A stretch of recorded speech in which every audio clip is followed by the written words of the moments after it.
So, Lori, one of the reasons we're doing what we're doing, and as many people know, we've been at this for a very long period of time: custody for cash, kids for cash, and why we believe in transparency in our courts. We've certainly exposed and a lot of the abuses that have went on in the courts, and those are all good things. And we certainly think it's fantastic that we go to these forums, and a lot of people are educating people on what the courts are doing.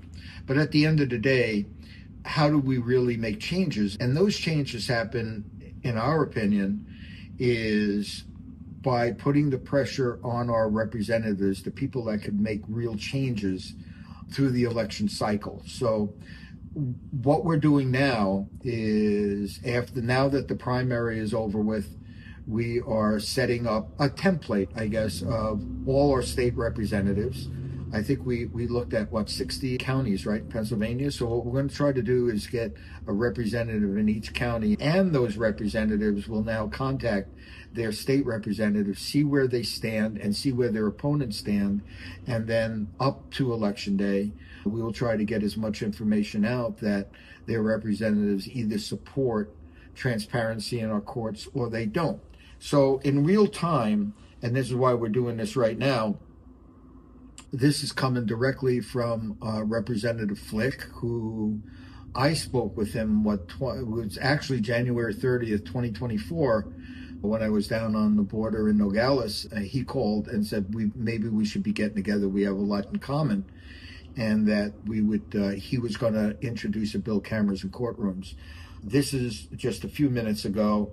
FYI, my amendment for cameras in courtroom is running this afternoon. It happened very, very quickly. Nobody expected this at all. I expected to fail 102 to 101, but let's see. And then the other thing is, worst case scenario, we can call out reps that are running in November showing that they voted against it. And that's exactly what we're talking about. This is happening in real time. Flick amendment to HB 2299, and that is running in conjunction with 1397, which is cameras in courtrooms. So everything that we've been talking about has a real consequence here. And that's why it's so important for people to get involved now. Help us how we can now. Bring people on to be able to call these representatives and have a real positive influence on what's happening in our courts now.